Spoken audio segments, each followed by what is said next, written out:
I'm Chjango Unchained, and I work on a project called Cosmos. That's why I'm wearing this galaxy-themed jacket, sweater. You're seeing me in my closet right now because I'm currently in quarantine, and this is the most soundproof room that I have. So I'm gonna answer your questions. Alright. Real quick about me.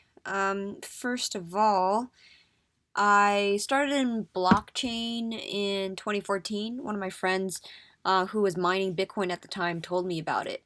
And so I immediately got interested in it right away because I thought that this was going to be a revolutionary thing. You know, he told me about UTXOs, he taught me about proof of work, and I fell in love immediately. That's when I knew. It was like love at first to UTXO.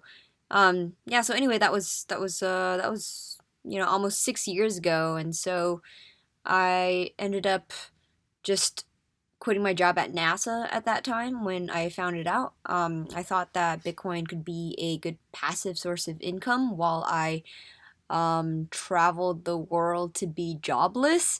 And while I was jobless, I was just kind of like writing cryptocurrency articles on my own basically for free because I was learning about the technology and writing at the same time. I ended up in Bali. I discovered that there was this Bitcoins in Bali community there, and so we started building up this group of merchants that would accept Bitcoin as payment in Bali at that time. And so that ended up becoming rather successful. All of the merchants that accepted Bitcoin in those early days they did end up making a lot of money, and so that's good for them. And then in around yeah in 2017 I joined Cosmos because somebody who was recruiting for the project came across my work, my technical writing, and so they hired me to be their technical writer. And eventually, I evolved to be where I am today. So, where I am today is I'm developing the Cosmos ecosystem, and what that means is it means it's a blend of several things. It's a bit of it's a bit of developer relations, like building the tooling that's needed.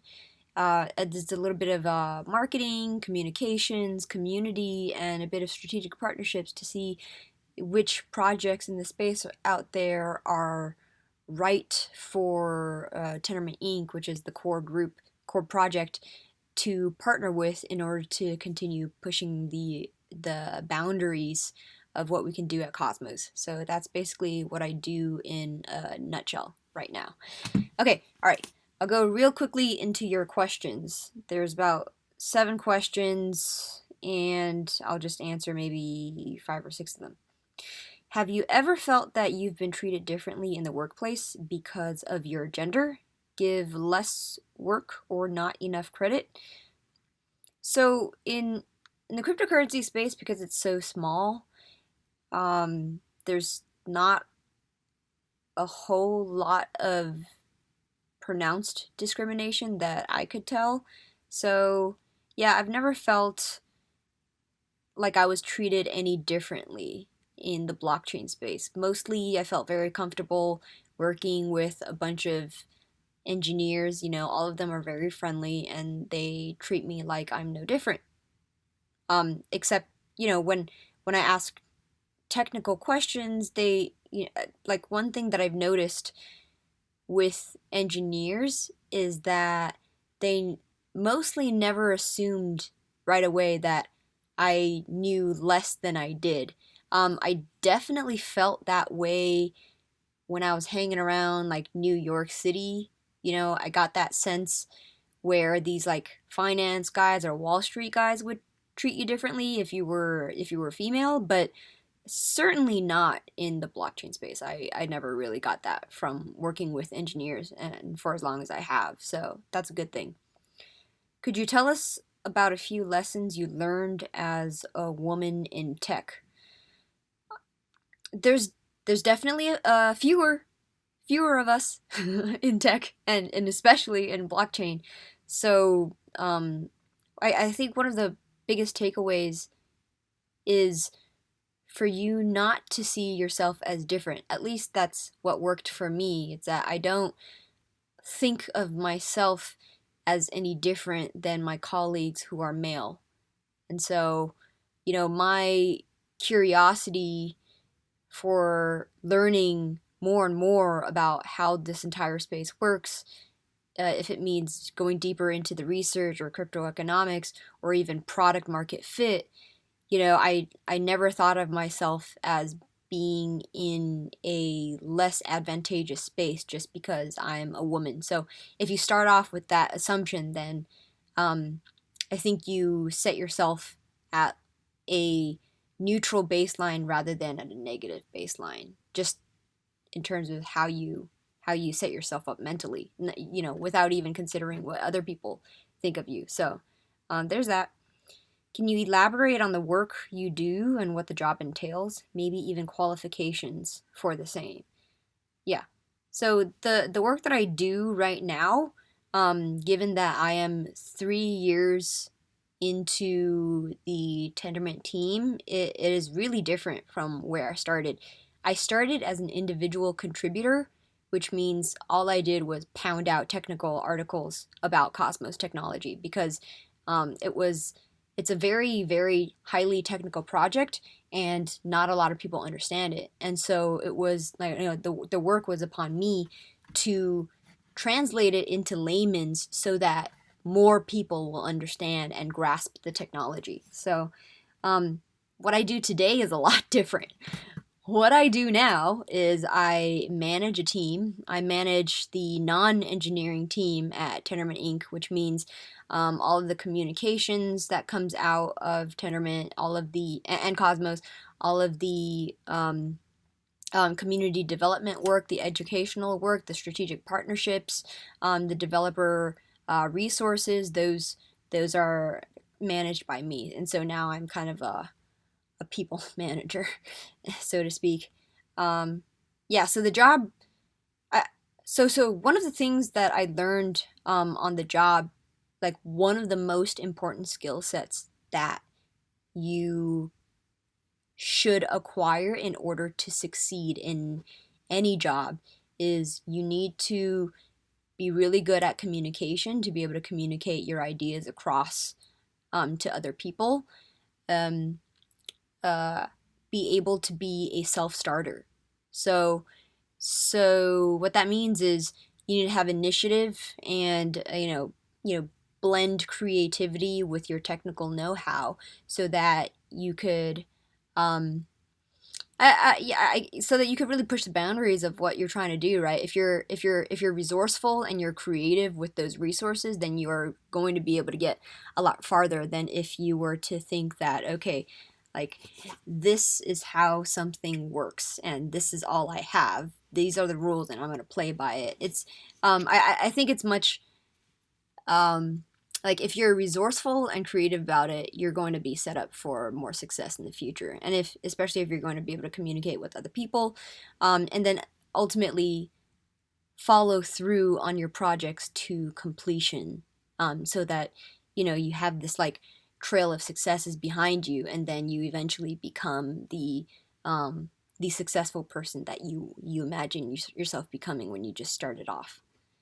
So, if you can envision where you want to go in the next 10 years right now, and then you take the steps to get there, then you're going to be more successful than if you didn't have a vision of where you want to be. All right, so what basic skills would you urge students to be through with now that might come in handy later? Yeah, okay, so I basically went over that, which is, it's much more the soft skills that you learn in the real world is much more it's going to predict more of whether or not you're going to be successful than the hard skills that you learn as like in school, like coding or accounting or whatever it is you're studying. The soft skills like communications, the soft skills like being resourceful and delivering projects to completion. Those are what is going to matter in the workplace. In your line of work, is it better to work individually or collectively? Yeah, in blockchain, a lot of people are working remotely just as in general, and so I do think you need a balance of both. If you are a self-starter, you are able to hold yourself accountable, then that is very important. Also, if you're going to be an engineer and you're not going to be customer facing, you're not going to be like, talking to a whole bunch of people and networking, and your job is to just like build out the protocol or something like that, then, it's perfectly fine to work individually. If you need to work with a lot of different people, then you do need those soft skills like communication skills and be able to kind of like lead. You have to be a leader, especially in terms of how you collaborate with people, and obviously be inquisitive and listen to what other people are saying before you go in and impose like some sort of decision on them. That's what I found to be that's what I found to be the most positive characteristics of people that I've worked with that I really enjoyed working with, right? Um, like I didn't like when people like told me what to do, or when people would tell me something is how it is because they think that it is. It's more like, you should ask, don't tell, persuade, don't demand. All right, so what sort of technological advancements do you think we are looking at in the next 5 to 10 years? I really think that the foundations of blockchain technology is being laid out right now. A ton of experimentation was done in the past, and it's continuing to play out. And all of that is going to we're going to evolve into standards and best practices in the next maybe 2 or 3 years. And the next 5 to 10 years, we're going to bridge the usability gap and actually lay all of this out for the eventual end user so that they don't have to think about it. We're still in the very early stages. Like if I were to equate this to the internet, we're still in like the 1990s of the internet, where all of the foundational work is being laid out and none of the end user applications are there yet. It's like the first websites are being launched right now, but you can't really do very many things with the first website. Yeah, if a website would be like a blockchain. So right now with Cosmos, in the future, if we connect all of these blockchains, then we're going to have like an internet of blockchains. So we'll see what comes out of that. I don't know what killer app or social media app or decentralized web app is going to come out of that, but I'm very excited for that, and very excited for this technology to become much more user friendly for the average person. Lastly, do you feel that there should be two separate positions for men and women for the same job?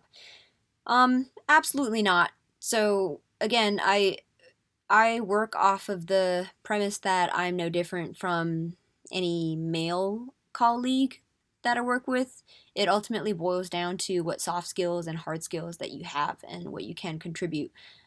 So yeah, a lot of these strengths are complementary, and so I would not think it is appropriate in this day and age to separate out people's roles given the same skills by gender.